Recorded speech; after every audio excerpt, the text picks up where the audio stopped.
16세기 칼빈 주제들 우리 볼프강 카피터 B 아니지 C죠. C 카피터니까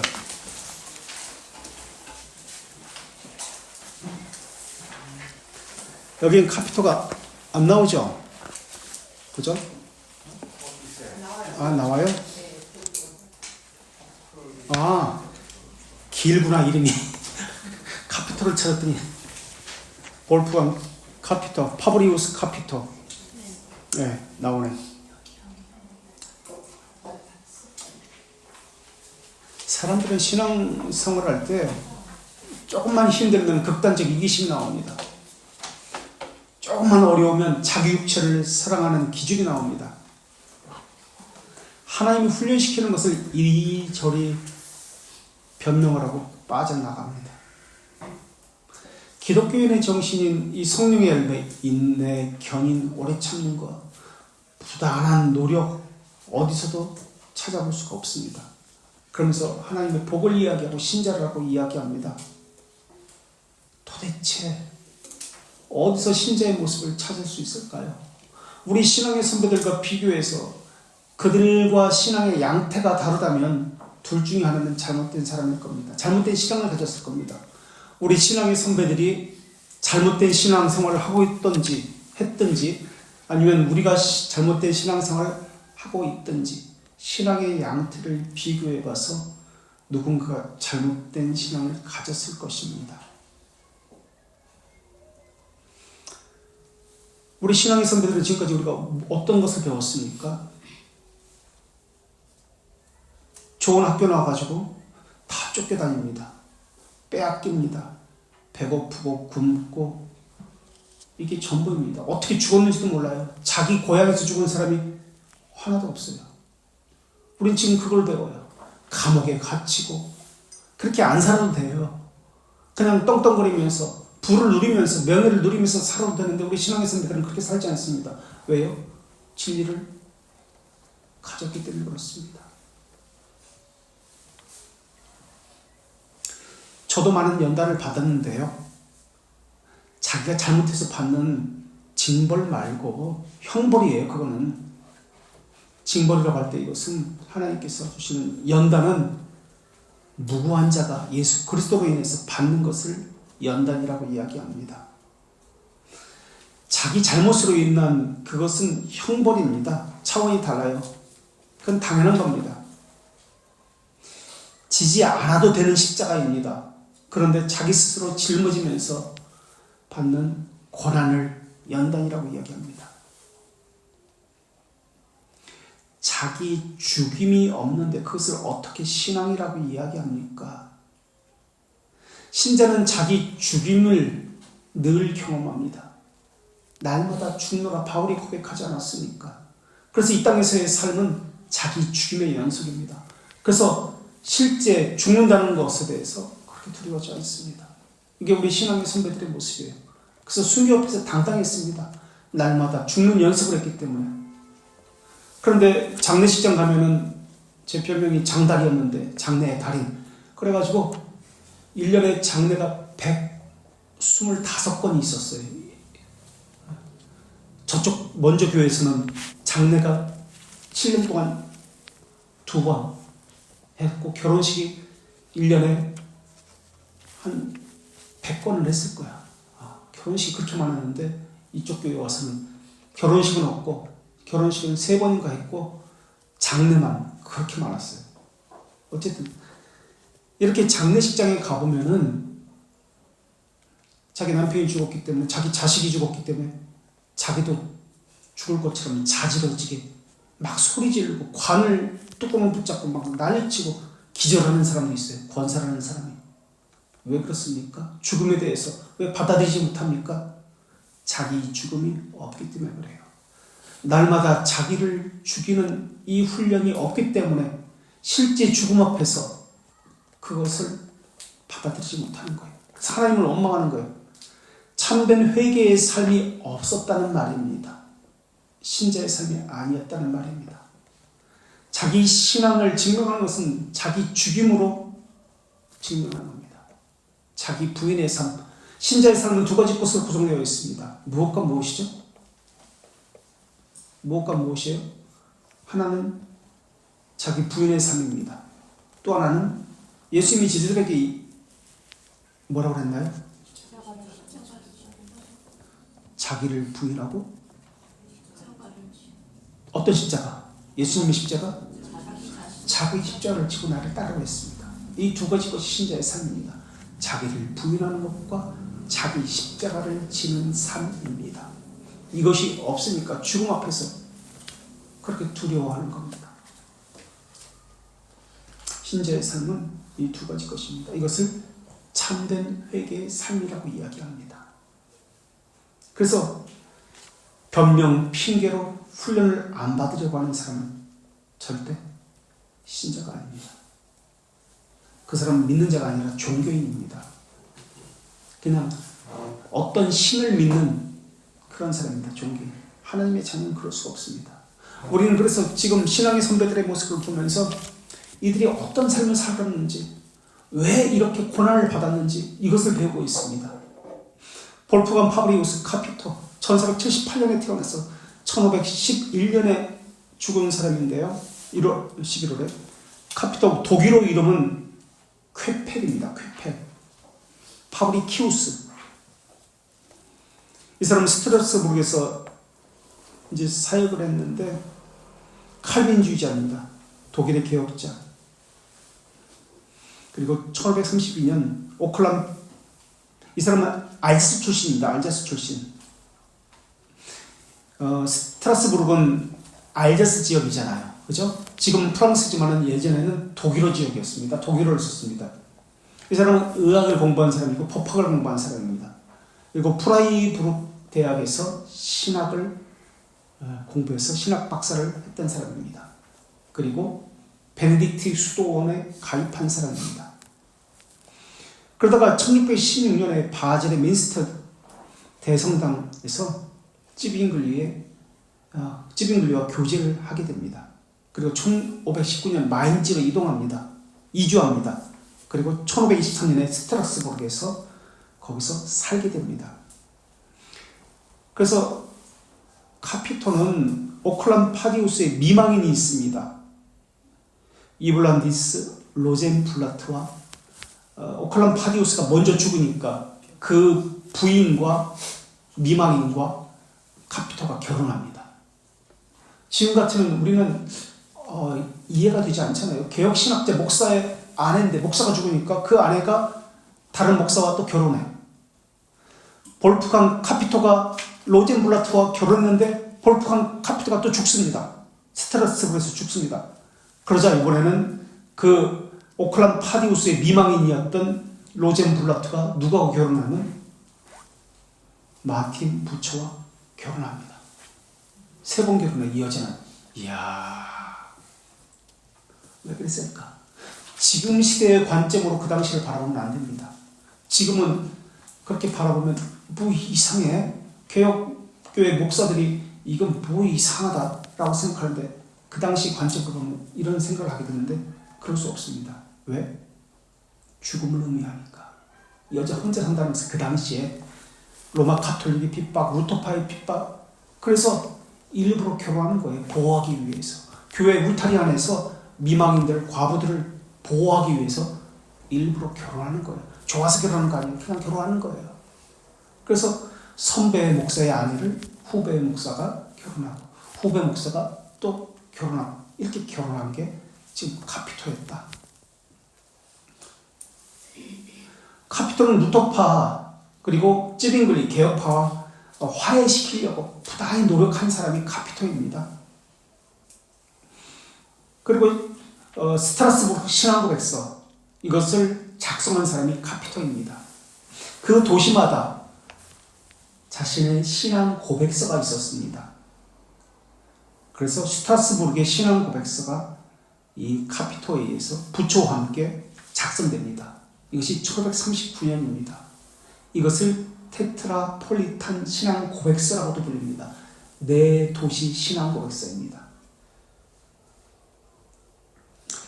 그런데 루터파하고 개혁파하고 우리 생각으로는 그 당시에 좀 합의가 되어서 프로테스탄트는 하나로 합치면 좋겠는데 라고 생각할지도 모르겠습니다. 그런데 신학이 달랐습니다. 개혁파와 루터파는 하나가 될 수 없었습니다. 영국의 성공회는 우리 프로테스탄트는 세 가지밖에 없었다고 말씀드렸습니다. 하나는 영국의 성공회를 국교회라고 합니다. 국가소속교회. 국가소속교회가 아니면 비국교도. 근데 영국의 성공회는 한참 후에 나옵니다. 그래서 16세기 종교개혁 시기에는 두 가지 프로테스탄트밖에 없었습니다. 프로테스탄트는 반대하는 자, 저항하는 자, 로마 카톨릭에 대해서 저항하는 자입니다. 반대하는 자입니다. 말 안 듣는 자들, 저항하는 자. 두 가지밖에 없습니다. 루터파와 개혁파입니다. 루터파라는 것은 루터의 이름을 땄습니다. 루터의 추종자들입니다. 그러나 개혁파는 사람의 이름을 추종하지 않습니다.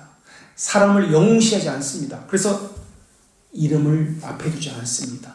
리폼드, 개혁이라는 개념을 씁니다. 그래서 개혁파라고 이야기합니다. 우리는 예수 그리스도만이 교회의 주인이라고 고백하는 자들입니다.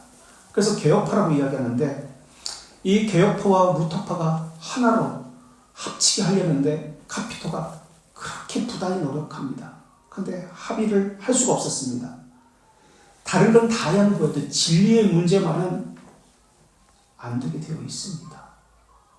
다른 전제를 가지고 지금 이야기하는데 그래서 루터파에서도 이 카피토의 그 하나로 하게 만드는 이 의도를 의심했습니다. 저 간첩 아니야? 찌빙글리 개혁파에서 보는 사람 아니야? 찌빙글리 개혁파에서도 저 루터파가 보낸 사람 아니야? 카피토를 의심했습니다. 그래서 양쪽으로부터 의심받은 사람이 이 카피토입니다. 그렇게 한정적인 자기는 하나가 되게 만들려고 했지만 이쪽에서도 의심받고 저쪽에도 의심받고 로마 카톨릭에서도 의심받고 어디에서도 오갈 데가 없었던 사람이 카피토였습니다. 외롭게 힘들게 힘겹게 신앙생활을 한 사람이 이 카피토였습니다. 또 이 사람은 소치니우스주의와도 친밀한 교제를 맺습니다. 소치니아 이단이잖아요. 소치니우스가 이태리 사람인데 이 사람은 이단으로 정제돼서 쫓겨나서 폴란드로 갑니다. 폴란드에서 또 이단으로 정제돼서 쫓겨나서 영국으로 갑니다. 영국에서 만들어진 것이 그래서 자연신론입니다. 띠이즘, 이신론을 만듭니다. 그래서 아르미스주의자가 됩니다. 그것이 소치니우스. 이 소치니우스와도 카피토는 교제를 맺었습니다. 그래서 계속해서 이 소치니우스를 회심시키려고 노력했던 사람이 이 카피토입니다. 그래서 또 한편으로는 아리우스주의자라는 혐의도 받았습니다. 소치니우스주의자라는 혐의도 받고 이단이라는 혐의도 받던 사람이 지금 이 사람입니다. 왜 이랬을까? 카피토가 어떻게든 회심시키려고 그렇게 이단이라는 오해를 받고 잘못된 신앙을 가졌다는 오해를 받으면서도 그렇게 몸부림친 사람이 이 볼프강 파브리우스 카피토다. 그의 삶이 어땠는지 우리가 짐작할 수 있습니다. 두 번째, 조지 칼턴, 영국의 주교 출신이고요. 랜다프의 주교였습니다. 1618년에 태어났다고 보여지는데 이 사람은 돌트레이트 총회에 영국 네덜란드 대표로 영국 대표로 네덜란드에 있었던 돌트레이트 총회에 참석을 한 사람이 조지 칼턴이라는 사람입니다. 그 다음 우리가 보고자 하는 사람이 토마스 카트라이트인데요. 장로교회라는 이름을 제일 먼저 장로교회 정치를 만든 사람, 처음으로 이야기한 사람이 누굴까요? 우리 주님 누구라 생각해? 장로교회를 처음으로 장로교회라는 단어 자체를 처음으로 사용했고 장로교회 정치를 처음으로 만든 사람. 그래서 이 사람은 장로교회 아버지라고 불립니다. 누굴까요? 누굴까? 그럼 연하가 데려볼까? 누나가?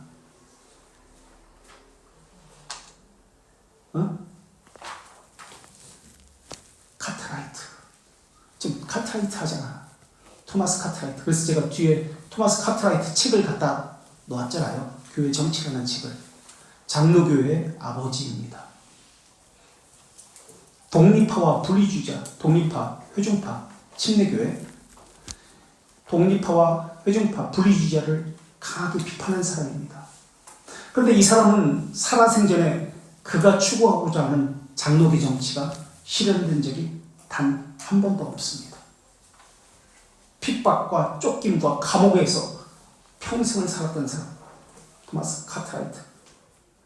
매일 도망다녔던 사람, 토마스 카트라이트.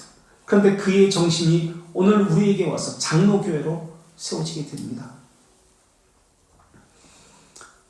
그래서 토마스 카트라이트에 대해서 제가 따로 이렇게 종이로 여러분에게 드렸습니다. 이 사람은 케임브리지 출신입니다. 그리고 케임브리지에서 사도행전을 강의합니다. 이때 장로교 정치를 이야기합니다.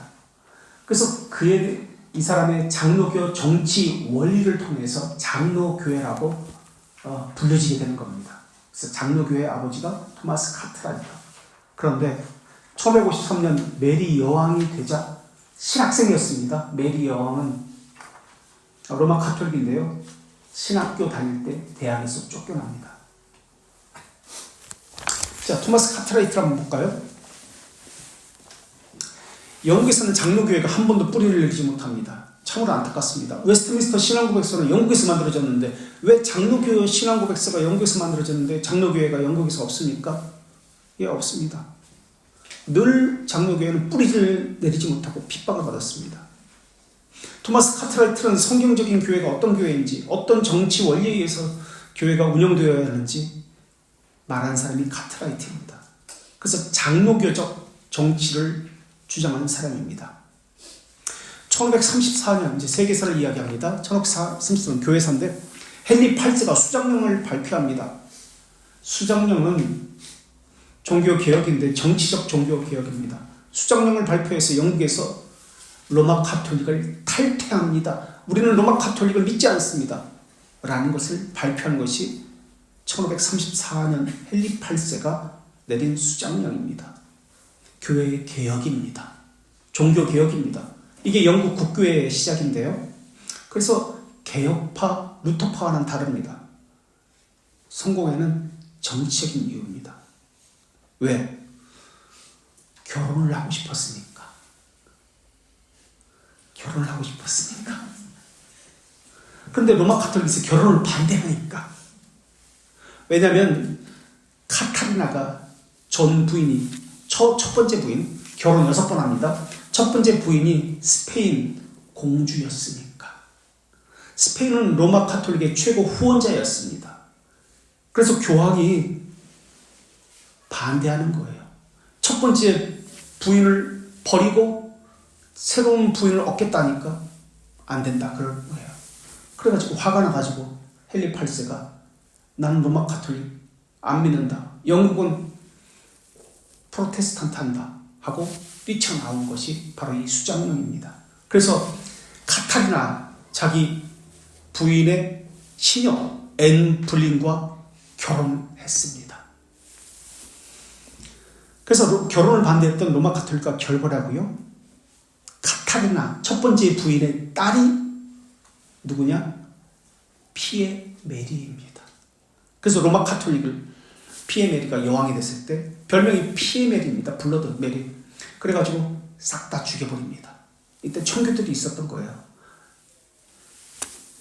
그리고 이 피에 메리, 카타리나의 딸이 피에 메리고요. 두 번째 부인 앤 불린의 딸이 아들이 못 낳습니다. 앤 불린, 카타리나의 시녀가 앤 불린이었는데 우리처럼 시녀라는 개념이 오늘날의 개념이 아니에요. 시녀는 공부를 많이 했고요. 언어가 탁월했고 귀족층을 이야기합니다. 귀족층만이 시녀가 될 수 있었어요. 그래서 프랑스에서 공부한 사람이에요. 프랑스 귀족이었어요. 앤 불린. 그 앤 불린의 딸이 엘리자베스예요. 어이구, 영국 파라 확실히 다르네. 켄트베리 출신, 켄트 출신.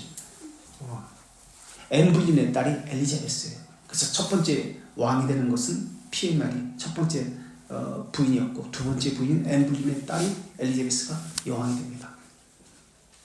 6명의 아내를 뒀는데 또 n분이라고 살다 보니까 또 기분이 나빠. 또 이혼을 합니다.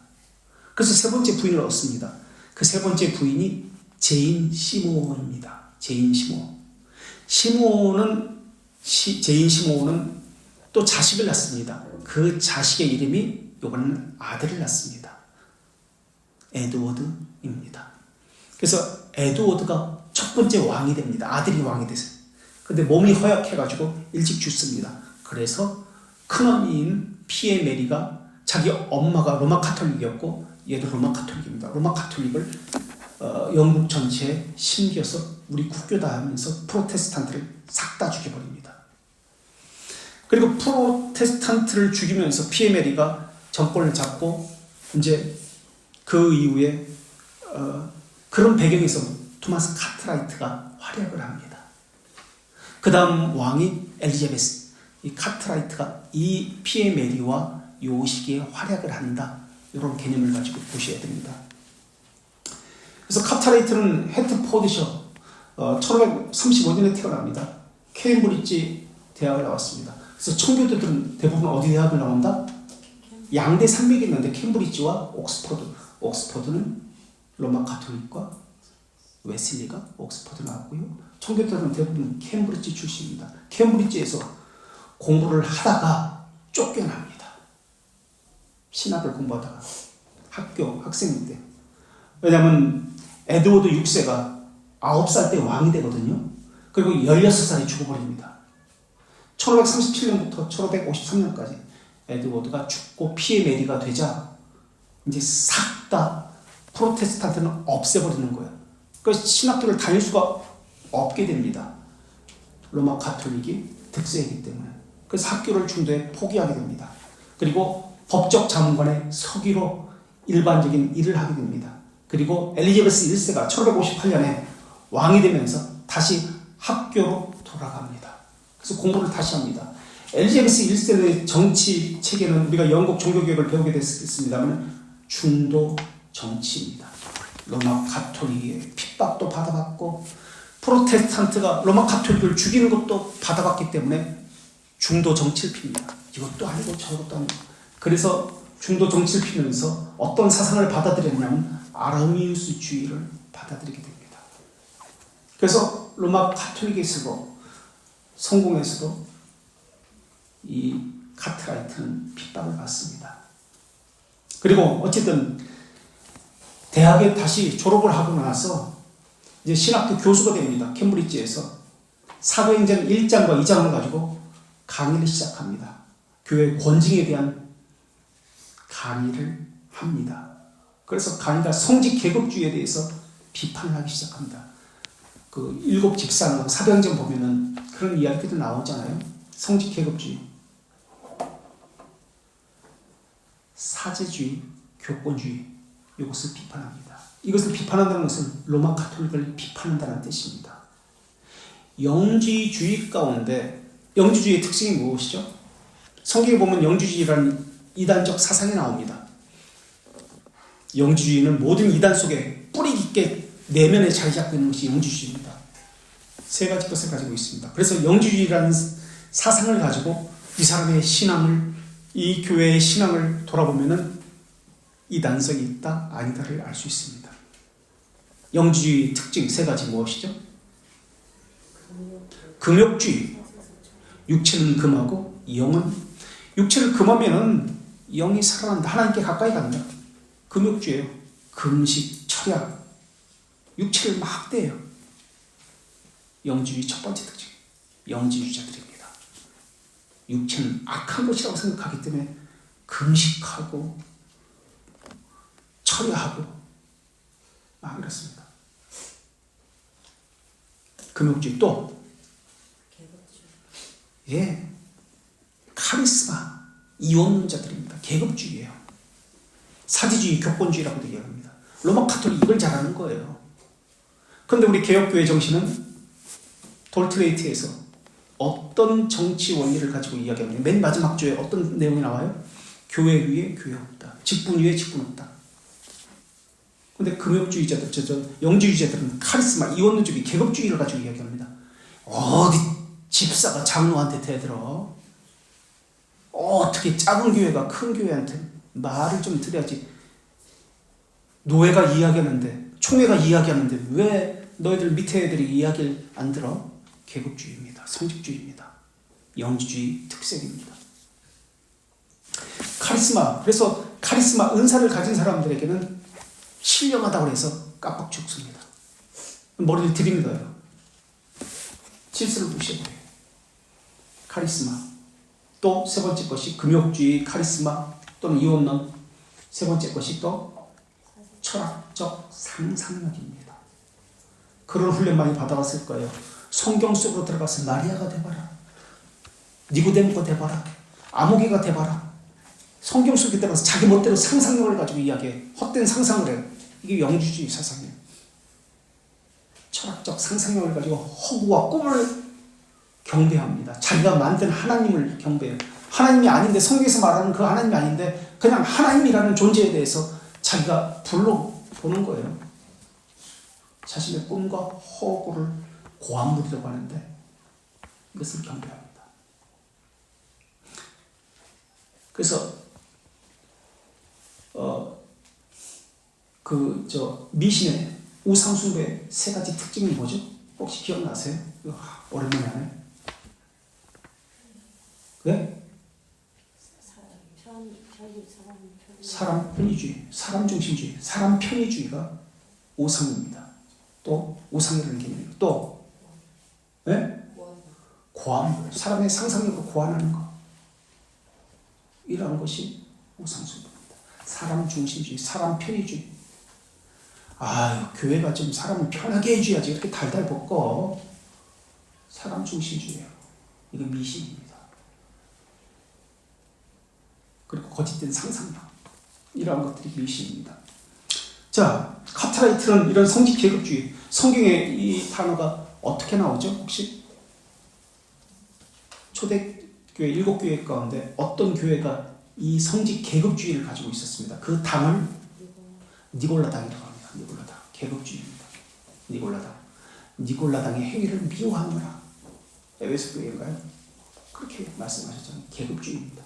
로마 카톨릭이 이걸 하는 거예요. 그래서 봉건제도의 7개의 제도를 가지고 처음에 교황, 대주교, 추기경 이런 식으로 쭉 사제, 평신도라는 말이 거기서 나온 거예요. 평신도라는 말은 우리 쓰면 안 돼요. 근데 평신도라고 이야기하잖아. 계급주의예요. 영주주의 사상이에요.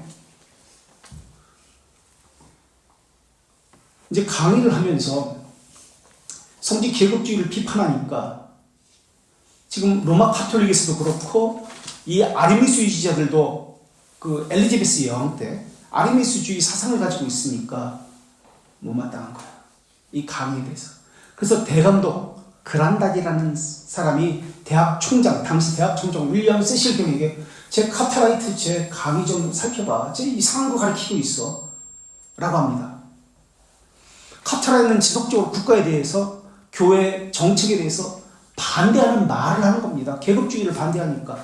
감독주의가 있잖아요. 대감독이 계속 있으니까. 저거 가르치니까 학생들이 넘쳐나. 큰일 났어. 학생들이 물들까봐 걱정이야. 독약이야. 그가 가르치는 것은. 저 강의, 사도행전 강의 못하게 해야 되는데 큰일 났다. 그래서 보고하라고 총장에게 시킵니다. 그래서 총장이, 세실경인 총장인 토마스 카트라이트를 강의를 조사합니다. 그리고 추종자들에게, 그 학생들에게 이거 가르치지 마, 이거 따르지 마 라고 요청합니다. 만약에 계속 이거 가르치고 이런 사상을 가지고 추종한다면 학교에서 퇴학시키겠어 라고 이야기합니다. 그리고 토마스 카트라이트는 석사만 돼도 이 당시는 강의했거든요. 제 박사학위 주면 안 돼 라고 이야기합니다. 이때 토마스 카트라이트가 총장에게 변론을 합니다. 잉글랜드 교회는 지금 사도적 교회로부터 벗어났습니다. 계급주의, 성직주의는 사도들이 말한 것이 아닙니다. 라고 이야기합니다. 성경에서 말하는 순수한 교회로 돌아가야 합니다. 그러자 그냥 내버릴까요? 위에 사람들이? 그래? 어떡할까? 학교에서 뜨거운 맛을 보여줘? 학교 쫓아낼래? 너 그 사상을 계속 이야기할래? 철회하려고 합니다. 난 철회 못하겠다 라고 이야기합니다. 카트라이트가. 그래서 월급을 안 줘버립니다. 급료를 다 삭감해버렸습니다. 주지 않습니다. 정지시켰습니다. 그리고 이때 화이트 기프트라는 사람이 부총장이 되는데, 이 총장이 시켰을 거라고 보여지는데, 이 부총장에게, 화이트 기프트에게 어떻게 좀 해봐 라고 이야기합니다. 토마스 카트라이트는 이때 부총장에게 그의 제안을 거절하면서 6가지 제안을 내놓습니다. 그 6가지 제안이 지금 여러분에게 준 이겁니다. 토마스 카트라이트가 부총장 화이트 기프트에게 낸, 자신을 변론하면서 낸 제안입니다. 첫째, 대감독, 대집사. 우리의 집사 개념이 아니에요. 부제라는 개념, 집사. 그러니까 부목사라는 개념이 이들은 디아코니입니다. 그래서 집사는, 대집사라는 개념은 부목사, 그런 개념이에요. 계급적인 개념.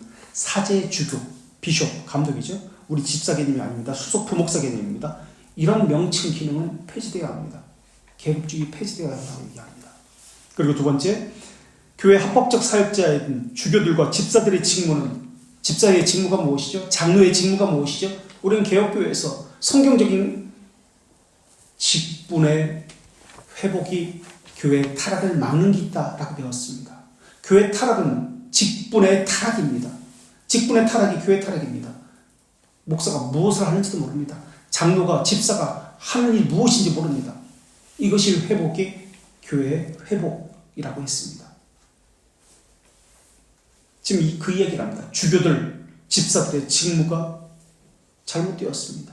주교들은, 목사들은 하는 일은 말씀을 가르치는 것과 기도하는 일에 전무합니다. 사도행전에 나오잖아요. 그리고 집사들이 하는 일이 무엇입니까? 구제사역합니다. 그래서 긍휼사역, 구제사역이라고 이야기합니다. 집사가 하는 일입니다. 가난한 자를 돌보는 것입니다. 세 번째, 교회 정치는 주교들이, 목사들이 법률 고문관, 세상의 정치인들, 법적인 어떤 사람들에게 의뢰하는 것이 아니라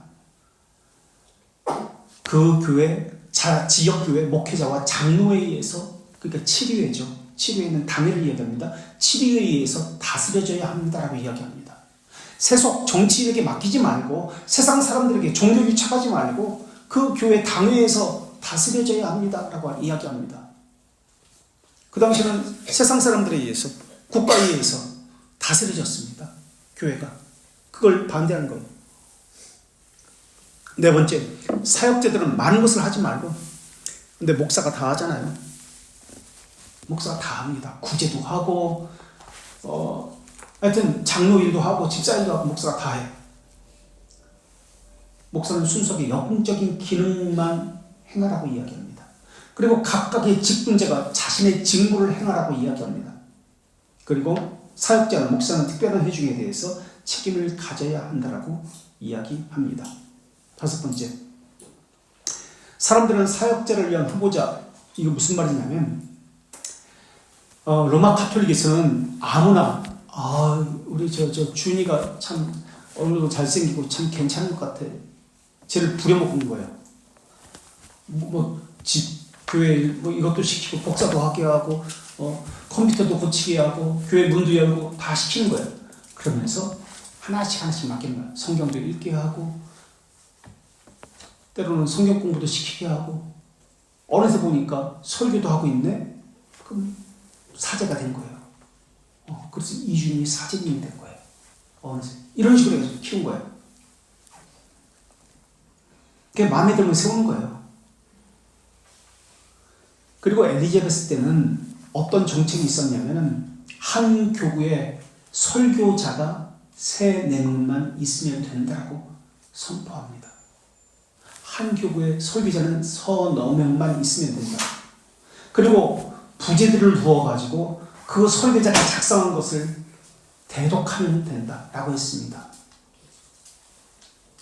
캔터베리 대주교였던, 영국에서는 최고의 종교적인 수장이 누구였냐면, 물론 왕이었습니다. 왕 말고 어디 지역이죠? 이 앞에?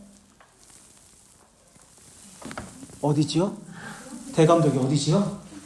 캔터베리. 왜죠? 캔터베리가 왜죠? 왜 대감독이죠? 최초의 선교지, 최초의 영국의 선교지였고 교회가 세워진 곳이 캔터베리입니다. 그래서 지금도 캔터베리 대감독이 왕이 되었을 때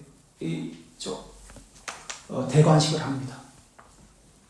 대관식 대주교가 캔터베리 대주교가 그란달이었습니다. 그란달을 통해서 이것을 시행합니다.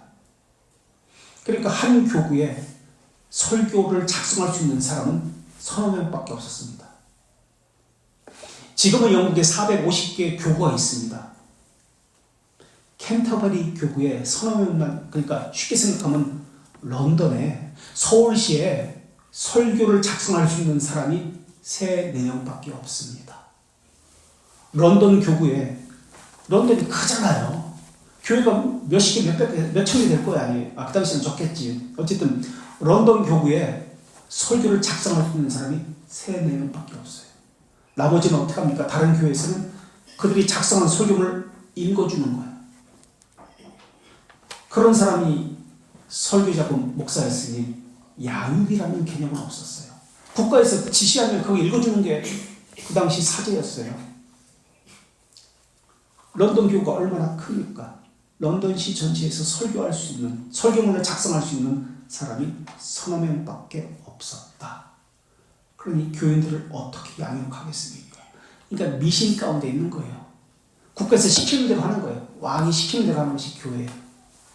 그런 상황에서 지금 그래서는 안 된다 라고 이야기하는 겁니다. 5번이. 6번째, 사역자는 주교 개인의 권위에 의해서 아까 얘기했죠. 준이를 내가 좋아하니까 준이를 사역자로 세우는 거예요. 이렇게 하면 안 된다는 거예요. 그래도 준이 세우고 싶은 걸. 신학하면 안 될까? 오직 공정하게 회중들에 의해서 선택되어야 한다고 그렇게 이야기합니다. 그러면서 토마스 카트라이트가 교회 개혁 과제를 이야기합니다. 첫째, 교회 개혁은 사도적 규례, 성경에 의해서 맞춰져야 한다. 사도적 교회가 모델이다라고 이야기합니다. 둘째, 설교할 능력이 없는 사역자를 세워서는 안 된다. 그래서 예배, 목사에게만 이걸 시켜야 된다는 거예요. 세 번째, 교황주의적 임명이잖아요. 교황주의는 그냥 임명하는 거예요. 그러면 그 사람이 사제가 되는 거예요. 능력 없어도 돼요. 상관없어. 임명하는 거예요. 이러한 성직 서임은 유효하지 않다. 오직 정경, 성경만이 공적으로 읽어져야 된다. 그러니까 공식 석상에서 성경 아닌 것도 읽혀졌다는 거예요. 네 번째, 모든 정경, 캐논, 66권 성경, 하나님의 모든 성호에 동일한 경의를 표해야 한다. 그러므로 예수님의 이름에 고개를 숙여, 무슨 말이냐면 성경을 읽을 때 성경에서 예수 또는 하나님이라는 이름이 나오잖아요. 그러면 회중들이 읽을 때 일어납니다. 다 일어나서 들어야 돼요. 그리고 다시 앉아. 또 예수님이라는 이름이 나오면 그때 또 일어납니다. 성도들이 이게 잘못되었다는 것을 이야기하는 거예요. 다섯 번째, 주의 만찬석에서 무릎을 꿇거나 서 있는 것으로 앉아 있는 것도, 그러니까 로마 카톨릭은 성찬식에서 무릎을 꿇고 밖에 있거든요. 이것은 성경에 없는 겁니다. 그래서 반대해야 합니다. 청교도라는 이름이 바로 이것을 반대했다는 뜻에서 나온 이름이 청교도라는 이름입니다. 두 가지 것을 청교도는 극렬하게 반대했는데 무릎을 꿇고 받는 것, 성찬시에, 그리고 십자가의 성호를 긋는 것, 이것을 반대했기 때문에 야, 니들 뭔데 청교도라고 불립니다. 그래서 청교도라는 이름이 지금 그 중에 하나가 이게 나온 거예요. 무릎을 꿇고 받으면 안 된다. 서 있어도 좋고 앉아도 좋고 합법적이다는 거예요. 서 있는 곳으로 받아도 앉아서 받아도 합법적이다. 성경에 이게 나오지 않는다. 여섯 번째, 주의 만찬은 사적으로 시행돼서는 안 된다. 그런데 한국교회는 지금도 이런 일이 똑같아요. 사적으로 시행되잖아요. 병상에서 청년부끼리만 따로, 여전도 회원만 따로 일부에만 따로 하잖아요. 사적으로. 일곱 번째, 세리시에 성호 긋는 건 미신적이다. 얘기했고요. 여덟 번째, 부모들이 자녀에게 세리를 받도록 하는 것은 합당하고 적합한 것이다. 당연하고요. 아홉 번째, 어떤 때는 혼인을 금지한다는 것은 로마 카톨릭적이다. 그해 우리나라도 그랬잖아요. 조선시대 왕의 강택력이 떨어지면은 모든 나라 백성들에게 혼인을 금지시키죠. 이러한 것들. 그리고 그 시간에 목사에게만 강도권이 있다는 것을 이야기합니다. 모든 사람에게 강도권을 주어서는 누구든지 내가 임명하는 사람이 설교할 수 있다고 하는 것은 잘못됐다라는 것을 이야기합니다. 그 다음에 10번째, 사순절을 지키는 것. 금요일날 토요일날 금식하는 것은 미신적이다. 그런데 지금도 하고 있는데 뭐 사순절 지키는 것. 장로교회는 지금 그래서는 안 된다는 것을 토마스 카트라이트가 얘기했습니다. 11번째, 주의 날에 상거래하는 것. 거리를 열어두는 것 불법적이다. 12번째, 성직자 서임 안에서 그러한 말들에 성령 받으라. 성령 받으라. 이거 기도할 때 성령님 임재하여 주시옵소서 라고 하는 것. 어떤 의미에서는 물론 잘못된 말은 아니지만 잘못된 말이라고 했습니다. 왜 그랬죠? 성령 받아라. 성령이 임재하여 주시옵소서. 왜 잘못된 말입니까? 이 말은 부적절하고 사악하다 라고 지금 카트라이트가 이야기합니다. 성령 받으라. 성령이 임재하여 주시옵소서. 왜 그렇습니까? 왜 그 말은 잘못된 것입니까? 왜 그런 거예요? 빨리 좀 얘기해 주세요. 지금 시간 5분밖에 안 남았잖아. 다 끝내야 되는데. 성령님은 하나님이에요. 어디든 편지하십니다. 어디든 계십니다. 그런데 임재해 달라고요? 그것은 성령님을 에너지와 힘으로 보고 있기 때문에 그렇습니다. 잘못된 신앙입니다. 삼위일체 신앙 아니에요. 동일 본질이라고 생각하고 있지 않기 때문에 그렇습니다. 자, 토마스 카트라이트는 성경이 권징과 교회 전체의 유일한 표준이라고 이야기합니다. 이런 것들이 엘리자베스 여왕에게 눈에 거슬리는 거예요. 교회의 정치 민주화를 투쟁을 하고 있는 것이 카트라이트예요. 지금 성직자 동등성, 치리 장로 임명, 회중의 목사 이런 것 때문에 엘리자베스는 감독 정치를 추구했거든요. 그래서 토마스 카트라이트는 찍히게 됩니다. 그래서 어떤 일이 벌어지냐, 여왕에게 찍히고 나서 이제 1570년 12월에 존 화이트 기프트한테 화이트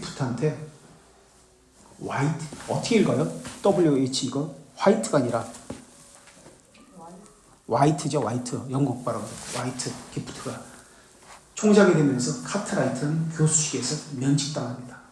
모든 직위를 박탈당합니다.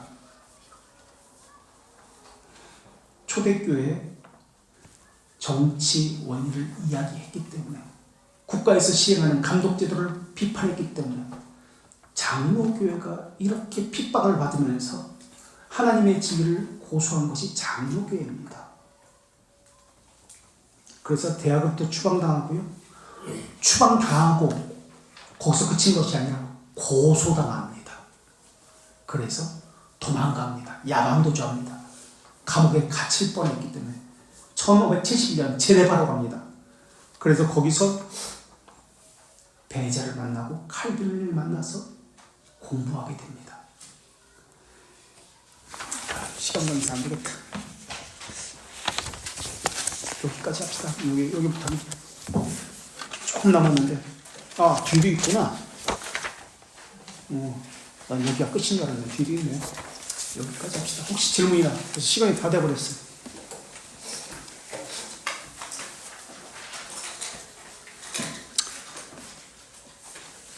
없어요? 토마스 카트라이트는 감옥에 숱하게 갇힙니다. 설교권도 박탈당합니다. 그리고 병원에서 사역을 할 데가 없으니까 병원 사역을 합니다. 나중에. 그리고 병원에서 자기가 사역했던 병원에서 죽습니다. 설교권을 박탈당합니다. 집도 뺏깁니다. 목사권 박탈당합니다. 그게 카트라이트입니다. 평생 고생하고 감옥에 가고 쫓겨다니고 감옥에 2차례 갑니다. 그게 토마스 카트라이트, 장로교 정치 원리를 처음으로 부르짖은 사람. 그래서 영국에서는 장로교가 없습니다. 여기까지. 질문 없으십니까? 기도하고 우리 마칠까요? 우리 경지 형제가 기도하겠습니다. 도와주며 전해하신 하나님